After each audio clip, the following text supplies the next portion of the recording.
What up, guys? Welcome to the Akudo Experience. So today we'll be talking about a subject that is quite sinister to me. I made a note about it. I'm going to be discussing this, the myth of divine inspiration, as it pertains to separating fact from fiction, right?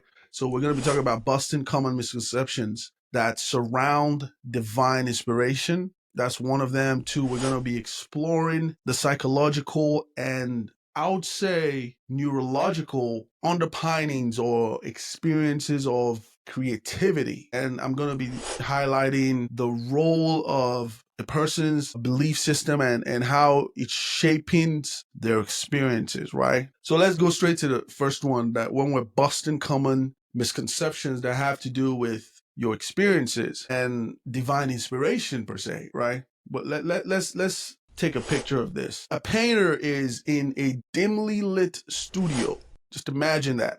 Their brush is trembling as if they are being guided by an unseen hand, you know what I mean? Or a writer hunched over a desk, across their shoulder, swearing the words, just like the words just came to them, or some higher power, which I believe there is a higher power. I don't believe in the universe. I believe in God. So, but anyway, we've heard about the tales, the divine inspiration, the muse, the voice of God. Well, of all the things we talk about, the voice of God is the one I can relate with. Or we've heard about the universe whispering genius into someone's ear. I'll call that the word of God. But it's romantic, isn't it? But let's try to pull back the curtain and ask ourselves a question. How much of a fact is it? And how much is just a beautiful story that, we tell ourselves to feel better about a certain thing, especially when it pertains to creativity, right? So maybe we can talk a little bit about the common or big misconception that creativity is some kind of external gift that is bestowed upon us. I don't want to say it's a misconception, because I believe creativity is also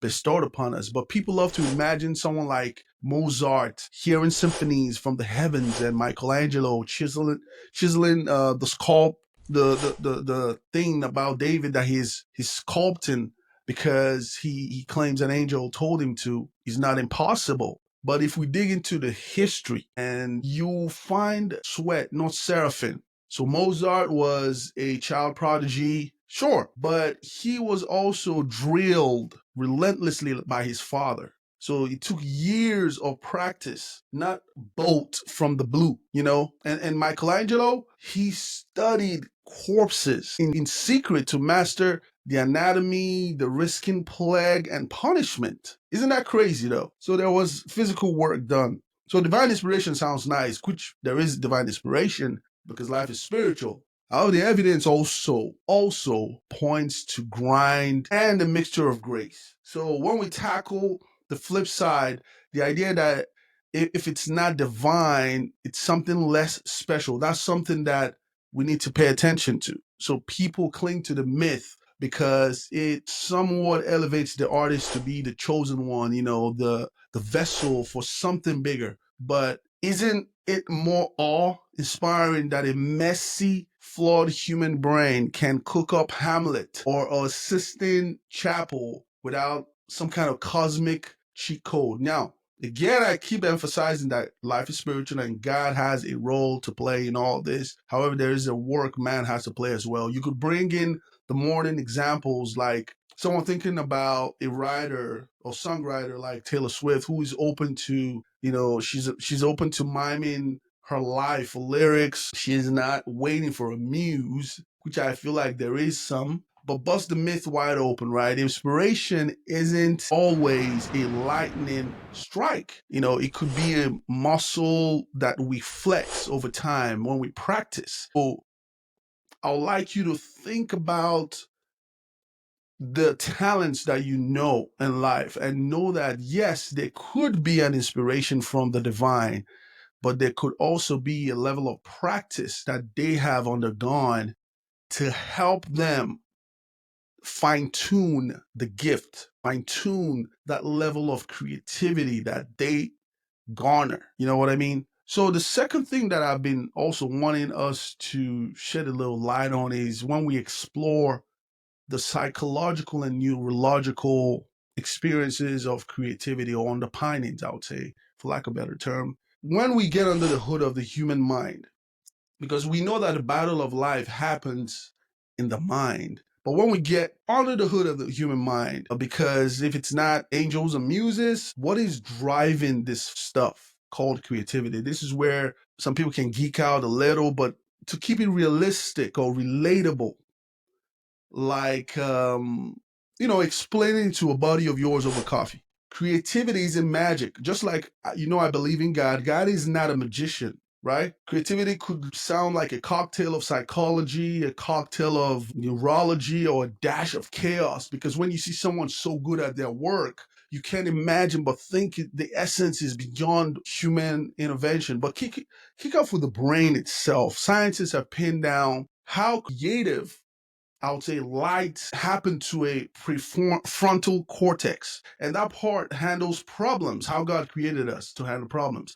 No, this kicks in when you're daydreaming or you're zoning out in the shower, which I get most of my inspiration in the shower. But sometimes that's why your best ideas hit you when you're shampooing your hair or you're staring at a blank page on the book. You could toss in a fun fact, right? Studies using fMRI scans show during creative tasks, the brain is like a jazz band, something like that, or different regions riffing off each other, improvising and following a script from above, something like that. You could just picture yourself thinking that, right? Something is not following the script, or something is following a script, or whatever you have it. But when you layer it in with psychology, you notice how a random smell like your grandma's cookies can basically spark a memory that spirals into a story idea. That's your mind. That's your mind connecting dots in the background that's pulling from lifelines of experiences that you've had.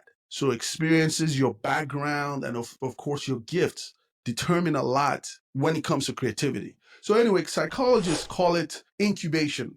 They call it incubation because your brain is secretly churning away while you're binge watching Hulu or Netflix, and you don't skip the messy stuff. Stress, trauma, even boredom can fuel creativity. Actually, some people do their best work when they're under pressure. So Van Gogh didn't paint Starry Night because he was divinely tapped. It could be that he was divinely tapped and he was wrestling demons and his brush was his outlet. It is possible, don't get me wrong. However, I'm saying don't also misconstrue always the divine with the physical. Even though I believe the divine controls the physical, there is a job to be done by the physical that cannot be ignored.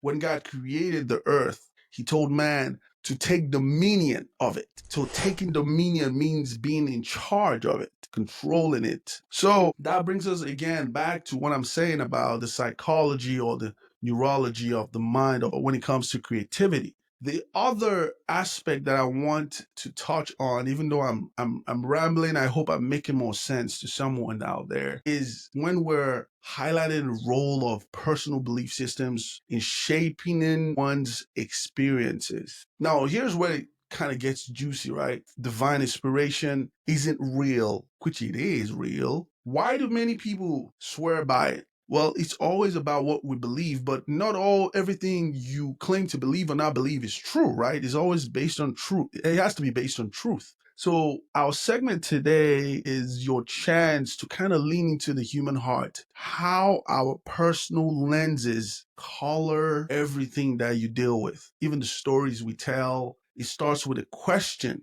or it might start with a question, right? Why does one artist call it God while another artist calls it the universe, my gut, or an intuition, right? It's always about what's true. What's true does not fit into your worldview. Your worldview fits into what's true. Now, a religious poet might feel divine hands guiding their pen because their faith frames every good thing as a gift from God, and they could be right. However, an atheist sculptor might chalk it up to intuition, like I just mentioned earlier, shaped by the belief in human potential, same flash of insight, different stories. Well, per se, it's not really different stories because, again, like I said, the divine controls the physical. So you could bring in, cultural angles too, like the ancient Greeks had the muses, actually. The medieval monks had their Holy Spirit, which I believe in, by the way. Our beliefs certain times explain this inspiration, right? They shape how we experience it. Because remember, whoever controls your perception controls your reality.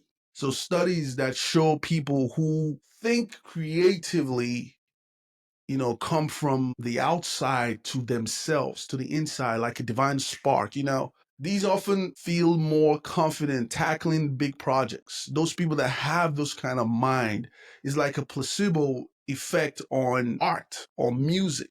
But here could be a twist to think about.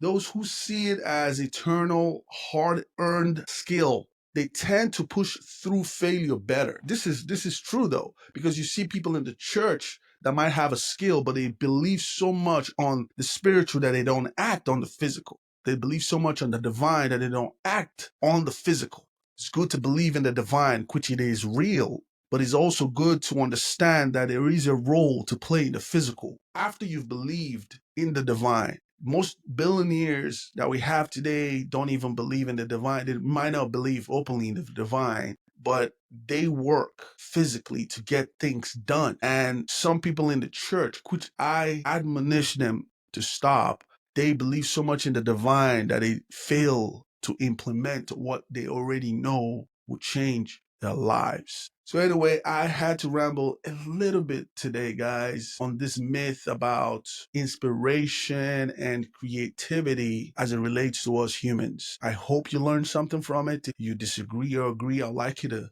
like, share, comment below, and don't forget to subscribe or follow us on other social media at The Akudo Experience. My name is Great Akudo, and I'll see you on the next.